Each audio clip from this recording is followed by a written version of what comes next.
برای این افتخار از جون و دل مایه می داشتم. از خانوادم دور بودم.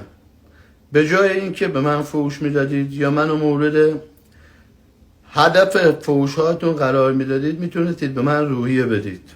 Did Hadi Chupin send a clear message to Derek Lunsford? With this physique, Hadi's possibly best physique, have beaten Derek's physique at the Olympia. تو این ویدیو میریم سراغ صحبت‌های هادی چوپان پس از مسابقه و گلایه از مردم و همچنین صحبت‌های بزرگان در مورد قهرمانی و بدن هادی چوپان رو با هم دیگه میشنویم و مصاحبه دیو پالمبو با هادی چوپان پس از مسابقه رو بررسی میکنیم. سلام دوستان، متین هستم و خیلی خوش اومدین به چنل متین بادی. بریم سراغ بخش اول ویدیو و گلایه هادی از مردم در مورد بی‌لطفی اونها.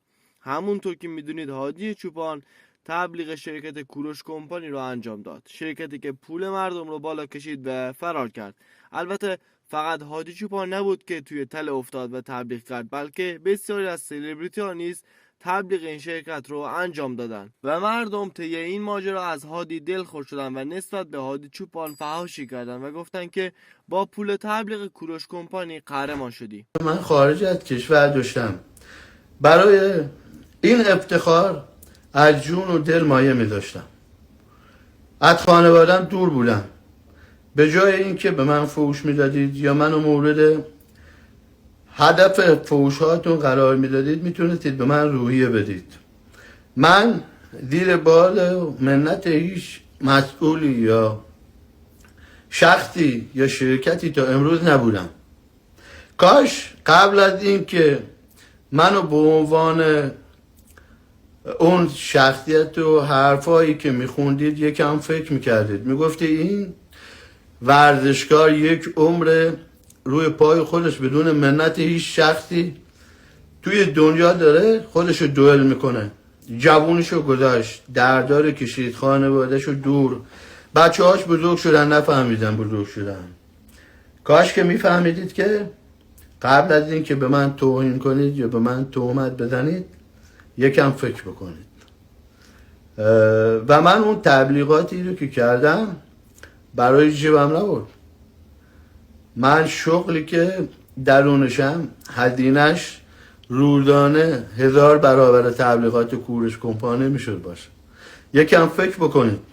با پول یک تبلیغات ساده کسی قهرمان نمیشه. با پول یک تبلیغات ساده کسی صاحب محبوبیت و مدال دنیا نمیشه. از ایران تا آمریکا هزینه‌اش حداقل بالای $10,000 و گذشت، عیبی نداره. و من اونو یه اشتباه میدونم. اگر کسی از روی تبلیغات من 20 میلیون پولش رفته، من عذرخواهی میکنم ازتون. ولی حرفای شما، تهمت‌های شما، توهین‌های شما ارزش قضا و قطعاتش خیلی بیشتر از اون 20 میلیون بود و امیدوارم که خداوند قاضی الحاجات توهین‌ها و قضاوت‌هاتون باشه و هیچ وقت این کار رو تکرار نکنید. آرزوی سلامتی دارم. بله دوستان، این بوده از صحبت‌های هادی. درست پس از مسابقه دیو پالمبو با هادی چوپان یه مصاحبه جنجالی میکنه و از هادی میپرسه که این بهترین بدنت بود که تا حالا به نمایش گذاشتی، خودت موافقی؟ بریم این گزارش رو با هم دیگه ببینیم. Your best look I've ever seen from you in any competition. Would you agree? ما همیشه بهترین بودیم و هیچ وقت نمیتونید بگیم این بهترین یا قبل بهترین بود. ما رو به پیشرفت هستیم و پیشرفت میکنیم و بهتر از اینا هم خواهیم دید. As his coach, would you agree that this was his best? Yeah, absolutely. After looking at the pictures last night, yes. When the show was going on, I was just looking at comparisons. It was his best. Yeah. There you go. Now I'm going to put you on the spot. Would this have beat Derek Lunsford? Yes.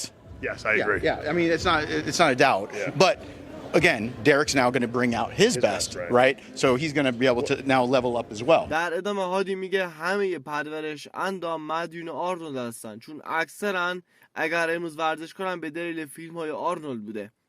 I think you really touched the crowd when you talked to Arnold about how important it was that Arnold was giving you the trophy, that you looked up to him as an idol growing up.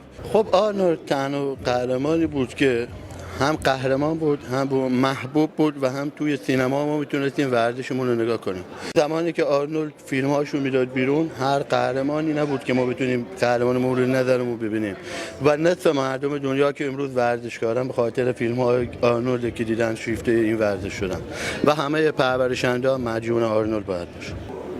Was this a bigger victory, or was the Olympia a bigger victory in terms of, you know, how he felt after the victory? قهرمانی‌ها هر کدومش به جای خودش شیرین هستن. نمیشه بگی تو خامه رو دوست داری یا شیرینی طلا. هر چیزی به جای خودش مزه خودشو داره. چون هر سال ما سختیشو کشیدیم. بعد هر قهرمانی به جای خودش شیرینه. صد نمیشه فرق بذاری بین مثل المپیا با آرنولد.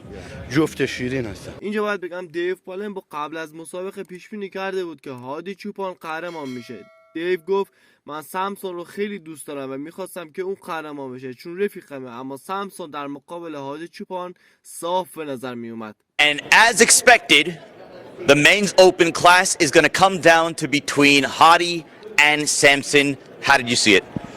You know, we knew this was going to be a two-man show. I was actually sitting with Jim Mannion, you know, the NPC president, IFBB president, and, you know, we were watching and we were very impressed with Hadi Chopin. I mean, I wanted to see Samson win this show because I love him. He's got great energy. He's got great wow factor.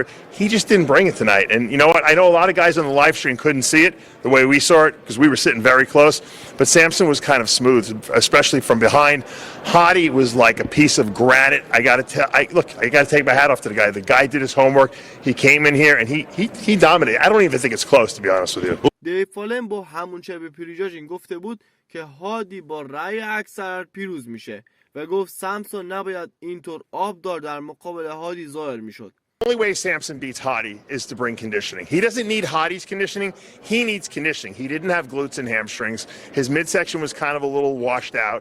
And you can't do that against a guy like Hadi. He's too good. It's like doing it against a guy like Dexter. You know these guys are going to be in the best shape of their life. As a matter of fact, Hadi was a little smaller than he was at the Olympia, which I actually liked. I thought it was a more polished look he brought. And he still decimated, as far as I'm concerned, Samson Dowdy here. I don't think it was close.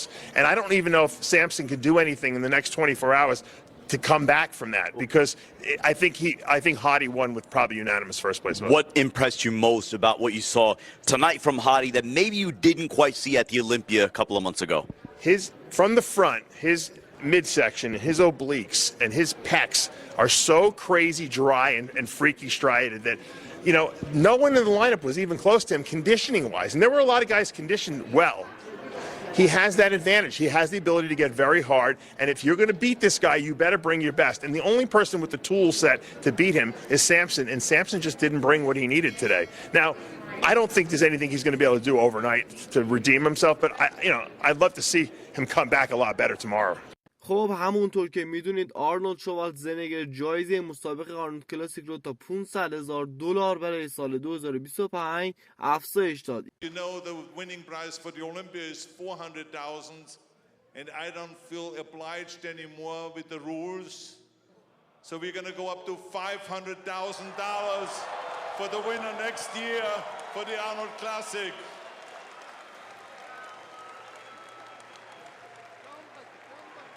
Exactly. Absolutely. My pleasure. Can't wait to come back. Yeah, no, absolutely. You will be back. Okay, you will be back. این افزایش نجومی جایزه باعث میشه سال دیگه ما یک استیج شلوغ‌تر و رقابت سخت‌تری رو شاهد باشیم. همچنین باید اضافه کنم که دبی پرو نیز جایزه دست اوپن رو تا $100,000 افزایش داده که یکی از بزرگترین مدعیان این جایزه کسی نیست جز بهروز تابانی. خب برگردیم به پادکست RX Muscle. دنیس وولف توی این پادکست حضور داشت و صحبت جالبی کرد. دنیس گفت من قهرمانی سمسون رو پیش بینی کرده بودم اما بعد از دیدن پریجاجینگ به شدت تحت تاثیر قرار گرفتم. How did you see this last night prejudging heading into tonight into the night show? Well, I predicted Samson to win the show, but after seeing the prejudging, I was so impressed and I think Hadi was untouchable condition-wise, and I'm glad it ended up this way. So I'm a big fan of Samson, but also love Hadi, and I think condition-wise and anything else, he was just untouchable yesterday and today. I think he took it serious, the loss last year at the Olympia, and he just brought it. I heard he was training like twice a day and doing a lot of cardio, and his training session was around 3 hours each. So, and well, I mean, this guy is just so incredible, and I think anything he puts in his mind, he is, you know, he's executing it and bring it. So we saw it yesterday and today. It's just unbelievable how great the condition is. I mean, his stomach control, everything is just on point. در ادامه میریم سراغ صحبت‌های نیک ویلر و هانی رامبد در مورد تغییر در آماده‌سازی هادی چوپان. نیک ویلر بحث رو با این سوال از هانی رامبد که برای پیشرفت هادی چوپان در نمای پشت چه تغییراتی در برنامه‌سازی و آماده‌سازی اون داشتین شروع کرد.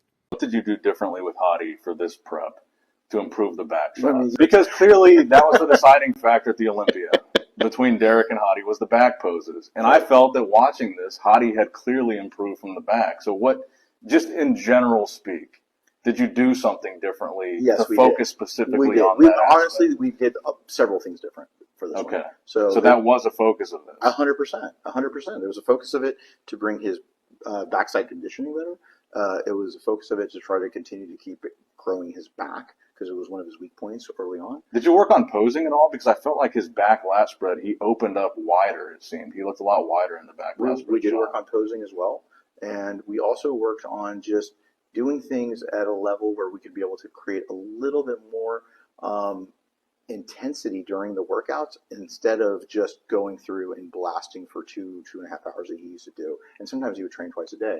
And what we did was we actually reduced the amount of time that he was spending in the gym and trying to focus more on quality versus quantity. Right. در پایان تریک الگیندی داور مستر المپیا میگه این یک برد کاملا قانع کننده بود. تریک لانسفورد آماده باش. هادی داره میاد. او اضافه کرد این بهترین فیزیک بدنی هادی چوپان بود که من تا به حال دیده بودم. With this physique, Hadi's possibly best physique have beaten Derek's physique at the Olympia.